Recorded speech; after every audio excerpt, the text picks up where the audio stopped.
Hey YouTube, it's your boy Magnificent. So the struggle is real trying to be a fabricator or a modder because you almost have to get a second job just to afford the expense of all the mods these days. Today we're going to transform this grill into a royalty cord grill that is awesome. And you guys see it on the screen, but that thing's $1,000 and there is no way I'm spending $1,000 on the grill unless I got oil money. Come and listen to my story about a man named Jed. A poor mountaineer barely kept his family fed. Right? But I don't, so I don't have anything growing in my backyard. You know, I didn't have any petroleum spewing out of my backyard, so it ain't gonna happen. You know, funny enough, what I did to be able to afford some of the mods that I did, call me crazy.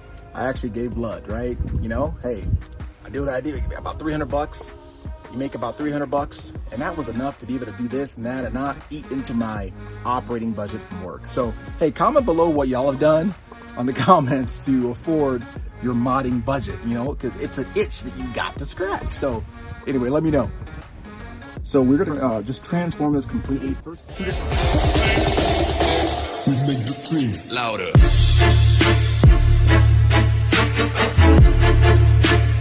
First, two different sections. This is needed and good to have. I'll go through both. Of course, you need paint, whatever color you want. Primer, I got self-etching primer. Don't need to, but I did. The difference between the two, normal primer assumes that you've already sanded it off so it can actually stick to the paint, so it's a little scratchy, like micro scratches. Self-etching doesn't have to be as scratched because it literally self-etches it, meaning it sticks to the paint. Whether you've done a good job or not, I still get it anyway. Secondly, isopropyl alcohol. Suggest some tape.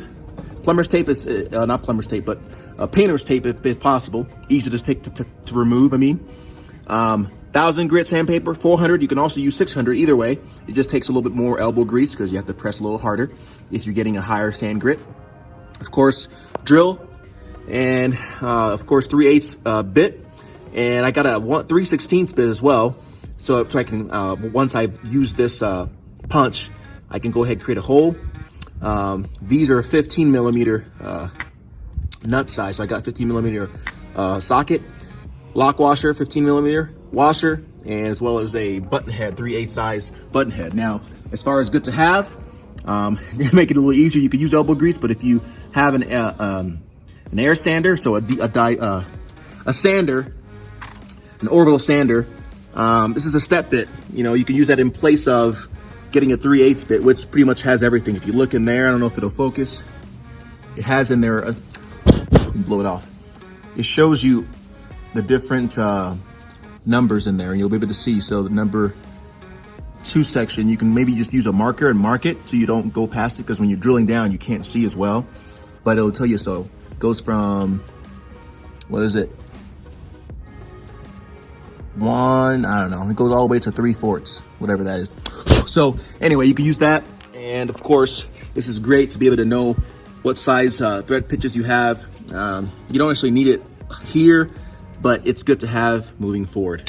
If you're ever gonna not use the size I use and you just got a couple of nuts and bolts that you had around and you wanna know what size for the future, it's good to have. First step, I've already done a lot of it, is you gotta scratch this up. I'm gonna go stealth mode just like that. I'm gonna scratch this up and we're gonna get the studs on there. We're also gonna add the light bar right there, get that welded on, but we're gonna start first things first. So notice the difference is this one reflects me, this one doesn't. All you want is that clear reflection gone. And then you can go ahead and apply your first coat. Before I put my first coat, first I'm gonna scratch, and I'm gonna go ahead and measure out the spaces of the studs, and then we'll go from there. It's gone. Notice it's reflective, but it's not shiny, like, not reflective, I guess, as far as me. So now, I'm gonna go ahead and mark the spots for my rivets.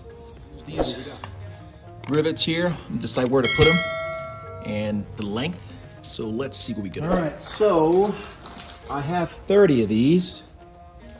So the question is, let's go ahead and measure. Okay, so here's what I'm gonna do. I'm gonna put 4 on each edge. So I'm gonna, again, being that it's 11, I'm gonna separate them. That's perfect. So it's about 12 inches to where I wanna go in the center. Also 11. That would be perfect. So maybe 3.5 inches apart. I'll start here, right? All right, so get my blue pen and see the size here. So be about here. About here. That'll be where I start there. And let me measure distance from the edge. So from the edge, it's 1 inch.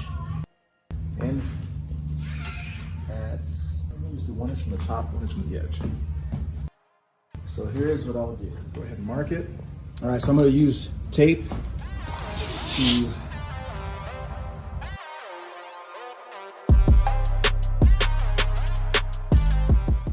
I'm gonna do 2.5 inches apart.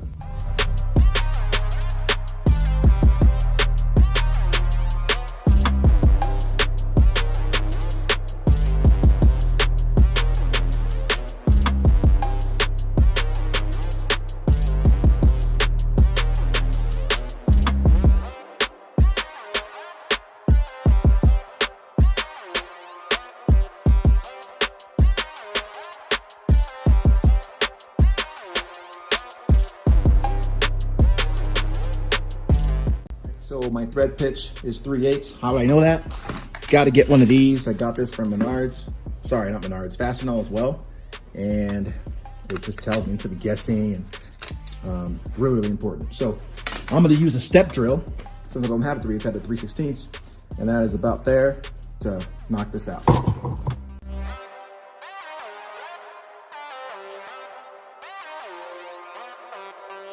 So I realized I did have a 3/8 drill bit. So I drilled it. It's still a little tight, so went ahead and got 7/32 torque. I don't even know what that is for torque. I think it's a T35. And it's going in. I want it a little bit tight, you know. There it is. It's stainless steel, so it's not gonna rust. I'm gonna put the nut in the back, and we should be good. So I'm gonna keep going.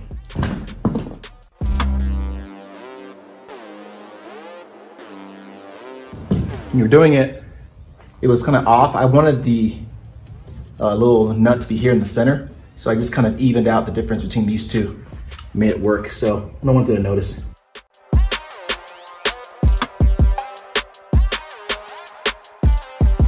Wish I had a light bar already because I would have just cut out what I needed to for it. But I'll have to do that another time because I don't have a light bar yet. All right, now to unveil.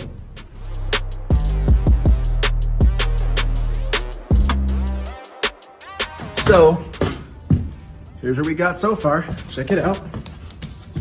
So bam, looking tough already, right? So now I'm gonna sand it one more time, get this smooth. That's why you gotta do all this beforehand, because if I painted it, then I would have to redo all of that all over again. Sand it one more time, get these nice and smooth. Then I'll put the nuts on. Now I can paint. I wish, again, I really had that light bar so I can cut that out right now, but again, don't have it. It is what it is, but not so bad, right? What do you think? Not bad at all. Now I'm gonna use some alcohol, microfiber cloth, and dry it. Or clean it. I normally use a normal cloth, clean it with alcohol on it, and then a microfiber, but I don't have many normal cloths here. So I'm just gonna get the microfiber dirty, which I don't like to do.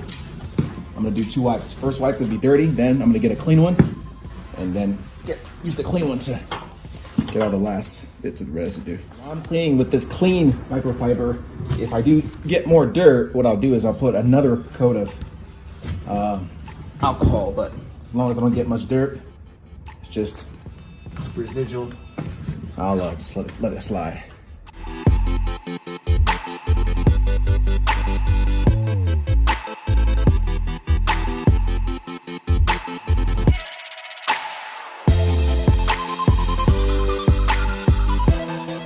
Looks much better already.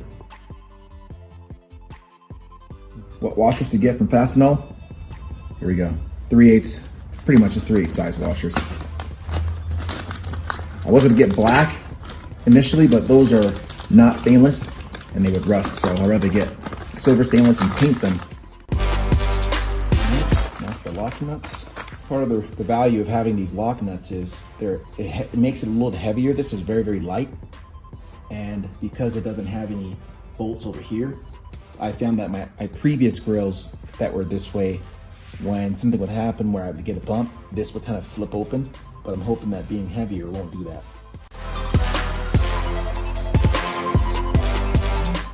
Let's drill these in.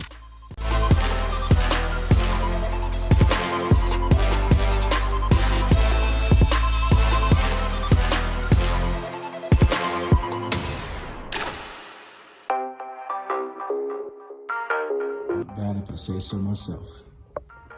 Scratch up those stainless steel bolts so that paint will stick to them.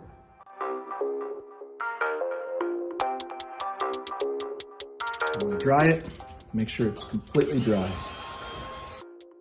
So primer, great practice always before you spray your first coat or any paint, spray some kind of cardboard or something just to make sure all the stuff comes off. And as you're spraying, you're gonna be doing this, just getting all the little bubbles that kind of build up. You don't want bubbles on your paint.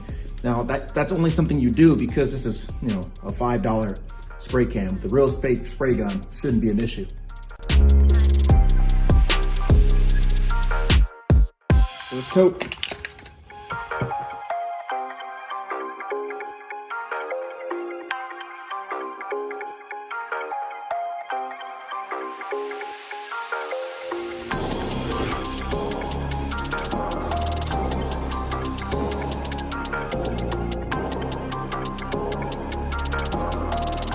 The negatives of the spray can is the tip isn't the most reliable. It exerted a good amount of just random liquid, and so I got a drip right there and right there. I'm gonna go ahead and just do 2000 grit wet sand and continue. You wet sand after a coat, it'll look so much better. Make sure you keep it constantly wet. You don't have to use 2000, you can use 1000 too. I just have 2000 as well, so sorry to use it.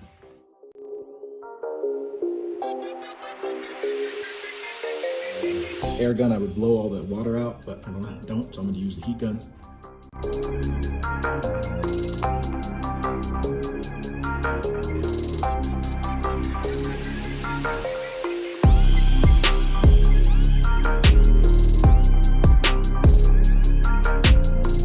Okay, I'll let it dry.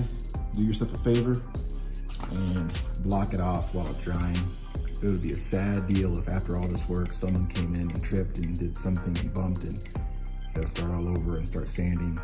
So I'm gonna block it off with some chairs while it dries. All right, it's dried overnight. Here she is. Not gonna put her on yet. I'm gonna go ahead and take care of some light issues, but not bad at all. Until I get the light bar, not bad. I mean, it still looks plain, but it's getting there.